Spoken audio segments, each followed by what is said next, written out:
Terpulang di saya higher than the mountain, deeper than the ocean, wider than the universe. Oh, oh, wonderful divine.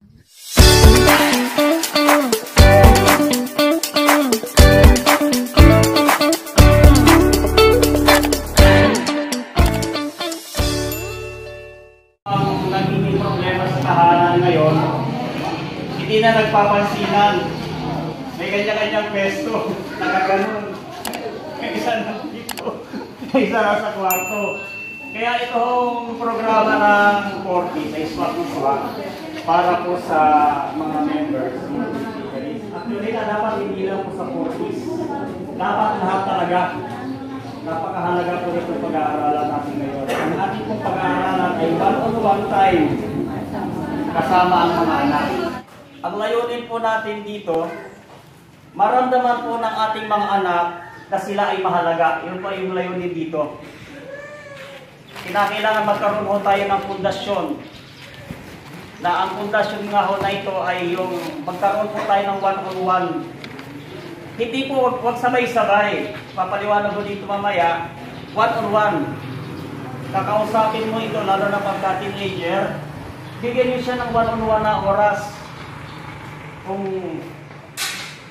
basta yung 5 minutes lang ang ituturo dito mamaya eh. Bigyan niyo sila ng panahon na kahit 5 minutes lang. Tapos yung mga bata, ang purpose ho noon, lagi natin ilalagay sa isip natin na dapat yung anak ko na ito ay maramdaman niya na mahalaga siya sa akin. Eh mahalaga naman po talaga sa ating mga anak natin. Nagtatrabaho tayo para sa kanila. At inuubos natin yung ating lakas effort para sa kanila. Maramdaman po sana nila yun. Anak, hindi mo naman sinasabi sa kanila, anak, mahalaga ka sa akin. Iparamdam mo lang. Yun po yung number 1. Na maramdaman nila na mahalaga sila sa atin. Huwag po nating itsapera yung ating mga anak. Dapat may time po tayo sa kanila. Pangalawa, maramdaman nila na mahal natin sila. Minamahal natin sila. Yun po ang kadalasan na sila ay nakakapag-asawa ng maaga kasi yung love, hindi nila nararamdaman sa pamilya, sa magulang. So nahahanap nila yung sa jowa nila. Pero ang isang bata ho na equip na talagang nararamdaman nila yung pagmamahal, sa timing ho yan ang usapan ngayon. Okay, yung pangatlo, mapil sana ng ating mga anak na sila ay ligtas, secure. Yung hindi sila nalalagay sa alanganin, ligtas sila palagi. Yung tipong pag andito ako sa bahay, safe talaga ako. Para hindi na sila pumupunta sa kung saan-saan. Ay, hindi mahagilap. Puputusan mo pamilya na ganito, wala sila. At doon sa galaan. Kasi nga hindi nila nai-enjoy masyado yung buhay doon sa yung pag-i-stay doon sa loob ng bahay. Napakahalaga po nito, kaya ito yung number 1 na lesson. Anak. Para daw po maging masaya ang pamilya, ito ho yung pundasyon na kinakailangan meron pong panahon yung magulang sa anak. Yan po yung pundasyon. Yan po yung tips. Para maging masaya yung tahanan ninyo, samahan na natin ang konting paliwanag para diretso. Para maging happy ang family, hindi lamang po doon sa binibigay ninyong gadget sa anak ninyo. Binibigay niyo sila ng baon, ng allowance. Kaya po kung napansin po ninyo yung mga nasa abroad na magulang, tatay kunyari nasa abroad, na ibibigay niya sa anak niya yung halos lahat na pangangailangan, may kulang talaga sa bata. So, ang ibig ko pong sabihin, ang tunay po na saya ng pamilya, hindi palagi nakabase sa material na bagay katulad ng gadget. O kahit na mapatapos mo sila ng pag-aaral. Hindi doon. Dito sinasabi, at totoo ito, na ang tunay na kaligayahan at saya ng pamilya, kahit natuyo yung pag-uulam nyo, basta sama-sama at may panahon kayo sa isa't isa. Ang sarap mo mag-banding na kahit kamuti lang sa labas. Anak, labas tayo. Para sa anak, nade-develop mo doon yung kapanatagan at pagmamahal, kaligtasan sa bata. Kaya kapag sinimulan nyo ho yan ng bata pa, at na-develop yung closeness na yan, yung bata, kahit teenager na, kahit matanda na, nasasanay siya na mag-share ng kanyang emosyon, ng kanyang mga saloobin. So napoprotektahan natin sila, nagagabayan natin sila, nabibigay natin sa kanila yung tamang advice. Kasi nga, open sila sa atin. Yan. Ano nga ba itong, tuloy ko dito, lahat ng nilalayon nating mga magulang para sa ating anak, halimbawa yung sumunod sa utos, ay nakasalalay sa relasyong ito. Ang unang hakbang sa pagtatag ng magandang relasyon ay ang paglalaan natin ng oras na makasama ang bawat isa sa ating anak. Ang ating focus po ngayon, hindi po lahat ng anak ninyo. Bibigyan nyo sila ng time, 5 minutes lang. Diba, unahin mo yung parang medyo nalalayo sa iyo ng konti, yung teenager. Yan ang kadalasan eh. Bigyan mo siya ng time. Anak, ano yan? Ano ginagawa mo dyan? Huwag mo susuplahin. Ano naman yan? Yung tipong minsan, di ba, may time na lalapit sa'yo, bigla mong pagagalitan. Hindi kayo magiging ka-close noon. So, napakahalaga po yung relasyon. Ano nga ba itong one-on-one time? Paano ba ginagawa ito? At paano ito naiiba sa ibang uri ng pagkikitungo sa ating anak? Maganda rin ho yung nagbabanding kayo kahit paano. Lalabas ko sila, mapapasyal kayo. Kaya panonoorin ninyo yung isang movie. Basta anong paraan. Sabi nyo sa bukid, kaya kahit saan. Basta mayroon kang panahon, nagbigay ka ng time para sa kanila. Yan, mamaya makikita po natin yan. Ngayon po, mayroon pong comics dyan. Yan yung hawak po ninyo. Ito yung comics. Ang gagawin po natin para po sa ating workshop, sa inyo na yung isa nanay, yung isa anak. So magtatalaga po yung, kung pwede yung leader mismo, kaya kung pwede siya mag-assign, magro-roleplay po tayo para lang po makita ng lahat yung isang nanay at saka yung isang bata. Ito pong batang ito ay si Junior na 8 years old. 8 years old. Grade 2 ba ito? Grade 3. Elementary. Sino po ang pwede maging Junjun? Tama, lalaki ka. Junjun ka? Babasahin lang. Ito yung nanay. Yan. Mag-ina sila. Tingnan po natin yung kanilang. Babasahin nyo lang po. Pero gawin po natin na makatotohanan nyo. Komportable na kayo dyan. Panoorin nyo po ito. Ako yung narrator. Isang araw, niyaya ni nanay na mag one-on-one time ang kanyang anak na si Junjun. Pasok.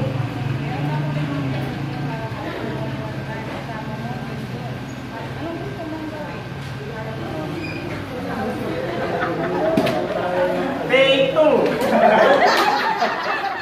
1, 2, 3. Isang araw, niyaya ni nanay na mag one-on-one time ang kanyang anak na si Junjun.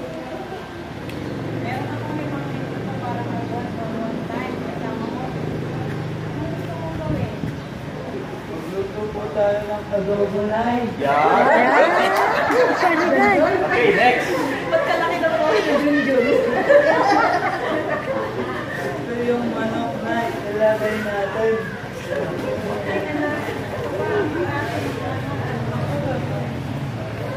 Pagkatapos, pwede na namin ilagay ang dahon ng laurel at balon. Okay. Nanay, tikman mo na ng chicken. Adobo natin. Yun. Okay, palupakan mo natin sila. Okay. Pagsinin po natin. May tanong po dito. Kahit sino po pwede sumagot.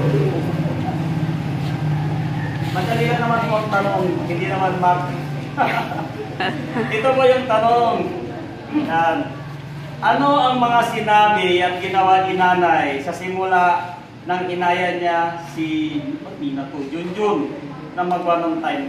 Ano yung una niyang sinabi? sa kanyang anak. Yan. Sige po, ano pa?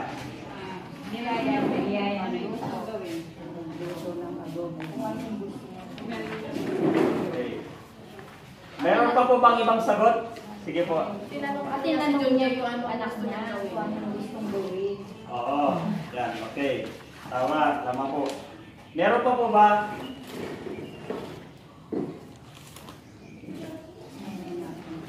Okay na. Gusto ko lang yun. Sa pagbibigay ng buong atensyon sa anak. Okay, tama po, tama. Yan. Yun po yung number 1 na dapat po natin isaalang-alang. Tawagin niyo yung pangalan ng anak ninyo. Kasi marami naman kayong anak niya. Anak yan. Pangalan, tawagin niyo sa pangalan. Pangalan niyo yun. Tapos, yung nanay, wag niya lang ilalagay yung sarili niya sa level niya bilang nanay. Parang laro nga eh. Ilagay mo yung sarili mo sa level ng bata. Huwag palagi tayong superior na mga magulang.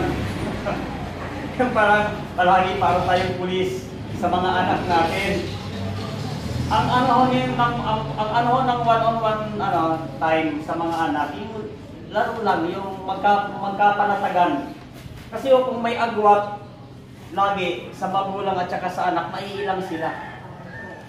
Oo, parang kabarkada, katropa mo lang kaibigan. Ganon ang approach. Sa simula ho niyan, parang jahe, parang hindi pa sanay eh. Pero mas maganda ho na kayo ang mag-initiate, yung kayo mismo ang gumawa ng paraan na magkaroon dito, 5 minutes lang. Tatimingan mo lang yung anak mo kung anong ginagawa niya. Huwag kang muna manita kung anong ginagawa niya. Kasi cellphone man yan, kahit ayaw mo minsan yung ginagawa niya, sakyan nyo muna sila. Kasi nga, ibababa mo yung sarili mo muna eh. Sa kanilang 5 minutes lang naman eh. Yan. So, ganun po. Tapos, yun nga, inalam ng nanay kung ano ang gusto niya. Magluto po tayo ng chicken. Nanay, adobo. Huwag kayo yung magsasabi na itong gawin natin. Hayaan mo lang yung anak mo na magsasabi. Kasi yun po yung start na siya ay nag-open sa inyo. Kung ano talaga yung gusto niya. Para nang sa gano'n, nalalaman ninyo kung ano yung gusto ng anak, kung saan siya mahilig. Yun ang, huwag niyo siyang tingnan as is kung ano ginagawa niya. Parang gawin mo siya na evaluation kung ano yung hilig ng anak ninyo. Kasi 8 years old ho yan eh, bata. Yan. Tapos, binanggit niya rin na bibigyan kita ng 5 minutes. Meron akong 5 minutes. Ipinapakita ho doon na willing ka o kaya handa ka na magbigay ng oras para sa kanila. Kahit po may super busy tayong mga magulang, 5 minutes lang na. Ano-ano ang mga napansin ninyong ginawa o sinabi ni nanay habang nakipag one-on-one time kay Junjun? Ano yung mga napansin ninyo na sinabi ng nanay? Magaling naman po. Okay. Parang in-appreciate siya. Tama po yun. Kumbaga, hindi ka palaging sita. Mali yan. Hindi ganon. Wow! Ina-appreciate mo sila. Kasi nga, ang gusto mo nga ay magkaroon siya ng confident magkaroon siya ng kapanatagan. Alam niyo po ba yung isang bata, bakit nagiging mahihain sa school? Di makapag-recite, ang hirap patayuin, halos tinatago yung sarili. Kasi sa bahay, hindi siya na-appreciate. Wow, galing mo anak! Good job! Kahit hindi naman ganun ang sarap naman. Para lang magkaroon siya ng self-confident. Madadala niya yan sa school. Yung lagi mo siyang pupurihin, lagi mong aanuhin yung kanyang ginawa, nagkakaroon po siya ng self-confident. Hindi na siya mahihirapan na mag-recite sa school. Kasi na-exercise niya nasa bahay. Ano pa ho, yung mga napansin ninyo na sinabi ng nanay? Matiyag lang. In-observe niya lang yung ginagawa ng anak niya. Siguro maaaring nagpuputol na ng maaaring nagluluto na. Sa bahay po namin yung aming bunso, mas marunong pa sa nanay. Pag nagluluto, siya yung nagpipresent palagi na siya magluluto. Kasi lalo-lalo, dito kami ngayon, nag-aaral siya. Yung grade 10 na po siya. Kaya niya na. Kahit umatid kami ng seminar, inabot kami ng 3 days, kaya niya na. Magluto, o ano pa man ako pwede gawin, maglaba. Pinapagawa namin sa kanila. Hindi namin sinisita. At natututo naman eh. Bata pa yan eh. Sa kaka-practice nila, nakikita rin nila kung anong hindi masarap, kulang na timpla. Kasi sila rin naman nagkakain eh. Mag-check o mag-evaluate sa sarili nila. Nadadala nila yun hanggang sa school. Kahit saan, nadadala nila. Mapapansin po natin yung development. Kasi ang purpose po talaga natin, magkaroon ng development sa isang pamilya. Yan. At ang huli dito, yung nakaupo lamang siya at hinahayaan niya si Junjun na sabihin ang susunod na mangyayari. Hayaan niyo lang siya. Mag-suggest siya ng ganito, i-appreciate niyo lang. Mama, ano kaya gawin natin ito? Okay po ba ito? Hayaan niyo. Ilabas niya yung kanyang nasa loobin. Pangatlong tanong, ano kaya ang naramdaman ni Junjun pagkatapos ng kanilang one-on-one time? At ano naman yung naramdaman ng nanay? Tama. Siyempre, masaya silang pareho. O di po ba? Nasagot na natin kaagad yung ating layunin na masayang tahanan. Dito sa one-on-one, masaya silang pareho. Yan. Ano pa ho ba? Nakaramdam siya ng pagmamahal, pagtanggap. Yun ang nade-develop. So, i-exercise po natin yan ng tuloy-tuloy hanggang sa makasanayan nila. Makikita po natin yung improvement sa ating mga anak. Nagkakaroon din siya ng kumpiyansa. Napaka-importante ho niyan. Ang isang bata na walang kumpiyansa, mali-mali minsan, mali-mali. Minsan naghahain lang ng may pinapakain na iba. Siyempre, mag-favorite mo naman, mapapalo mo. Anak, napaka-careless mo naman. Mabuhugas ka ng plato, mababasag mo yung iba. May mga ganon. Kasi nga walang kumpiyansa.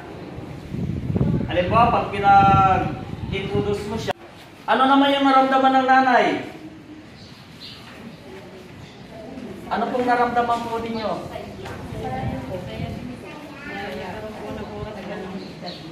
So talagang happy dito sa one-on-one. Wala naman siyang ibinigay na gadget dito eh. Yung happiness hindi ho palaging doon. Kasi pansamantala magki-Christmas na, binigyan mo ng bagong sapatos, ng cellphone. Pag nagsawa yan eh, wala na. Pero yung ito hong kasayahan na madulot sa one-on-one na relationship, dala-dala ho nila yan. At may sasalin ho nila yan sa kanila magiging anak later on.